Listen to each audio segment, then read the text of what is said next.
Hello again, everybody, and welcome back to the channel. Thanks so much for joining us today. Well, we have another video for you here. We're going to be taking a look at the Rough and Rowdy Derringer by Bond Arms. Now, this particular firearm that we're looking at today is 45 Colt, but it'll also take 410 shot shell. Now, Bond Arms may be familiar to some of you. They've been making lots of different varieties of these different Derringers, longer barrel, different finishes. I mean, some of these can be pretty expensive. And this particular entry was designed to be a lower price but good performing entry for Bond. And so the real question that we're going to be looking at today is, can a two-shot hand cannon serve as a good carry gun? Well, we're going to find out in just a minute.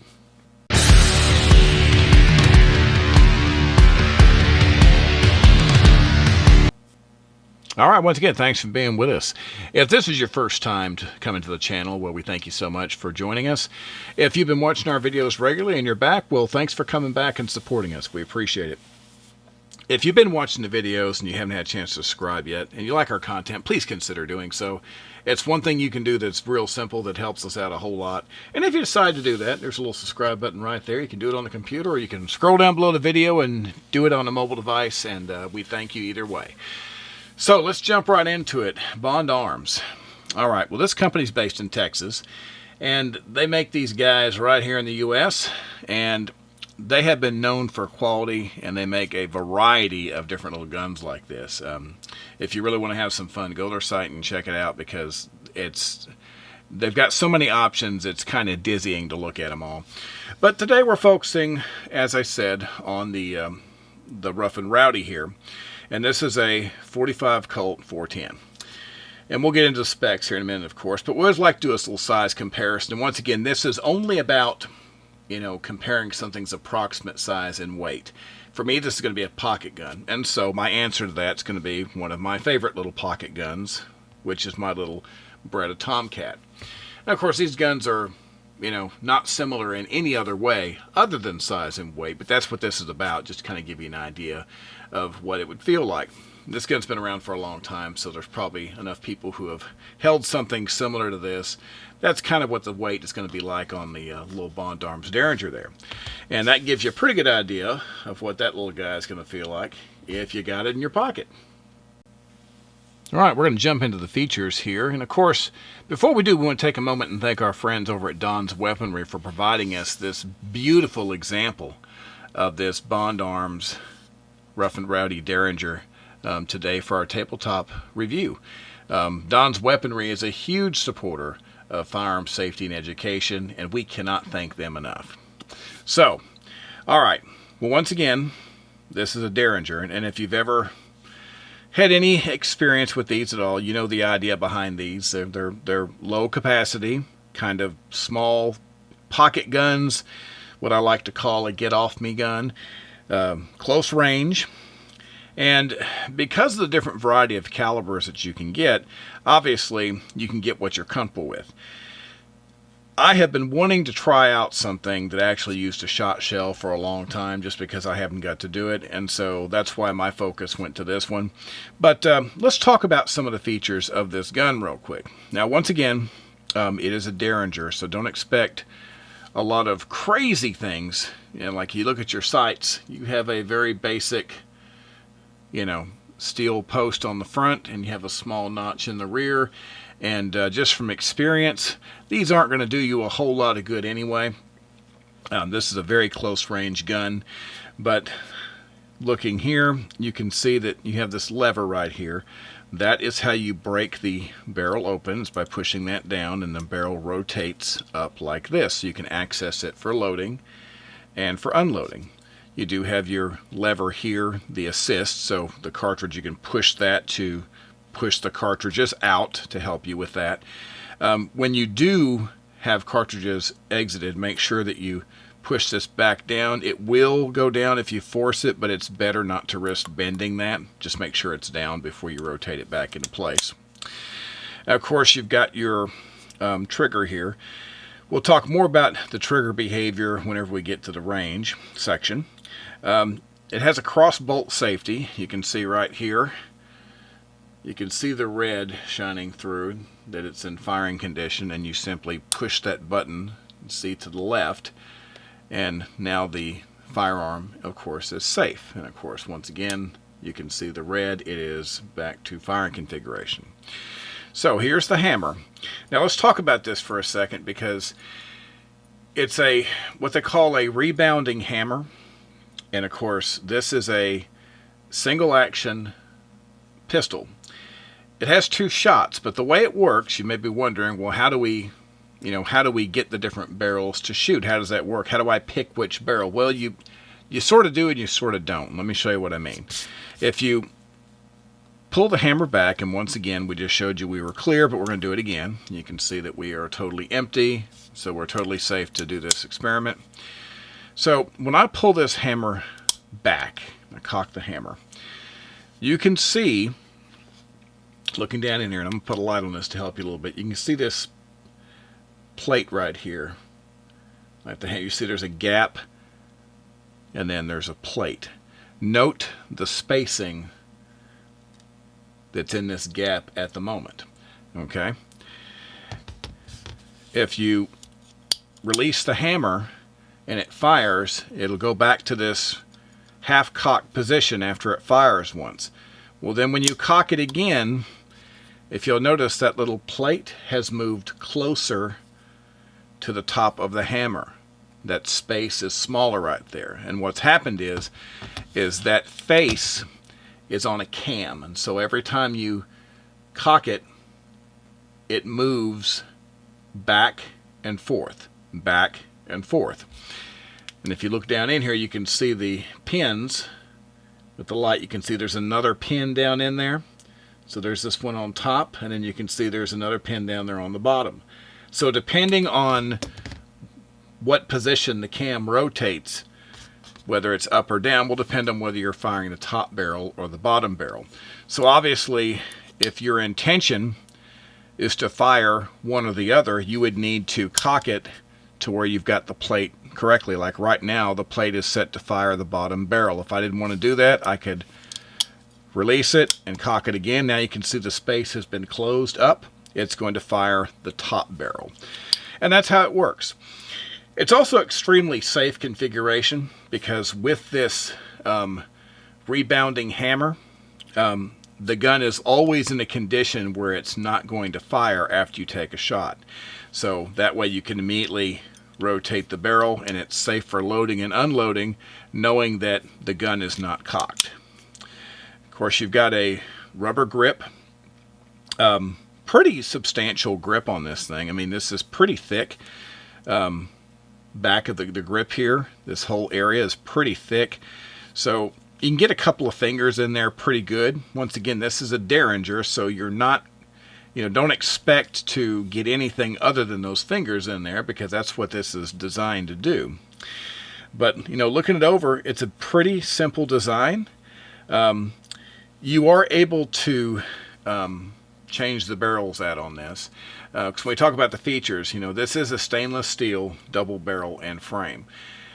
The way that they got the price down on this series of gun anyway just has to do with finishing. If you notice, it looks kind of rough and rowdy. They just don't take the extra steps to finish the materials. That's all they've done here. And that takes a lot of work. And that's how they were able to get this down to a $300 MSRP. So, and for me, something like this, I don't really care if the entire thing is polished stainless or not, because it's the same materials, they're just finished differently. But anyway, it's compatible with all standard Bond Arms barrels, and you can replace those barrels very easily just by taking these little set screws out here and putting the appropriate barrel in the firearm. So it's pretty neat. Anyway, like I say, it's got a cross-bolt safety, and you've got that automatic rebounding hammer.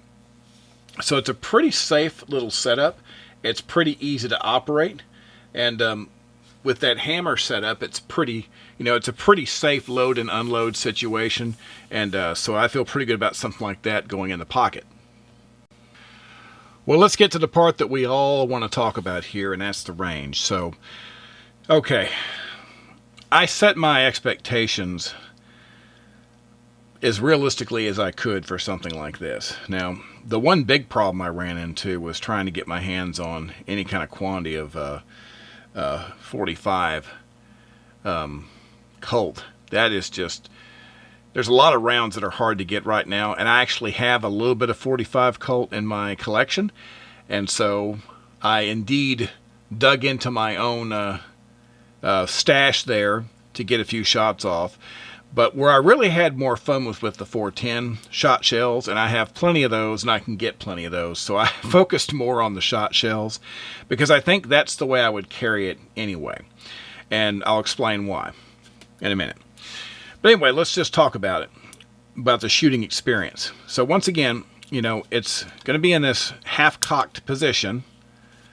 So, you know, if you shoot, it automatically comes back to that position. So when you go to load this thing, you know it's safe. You can drop your shot shells in there. You can close it. And then, of course, you cock it. Now, when you fire this thing, the 45 Colt is pretty rough.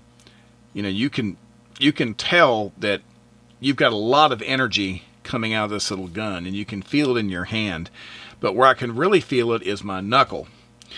And it just got worse with the 410 shot shell. Whenever I took this firearm and loaded it with the shot shells, when you take a shot with this thing, and if you have really small fingers, really tiny fingers, it might not be as big of a deal, but I've got decent sized fingers.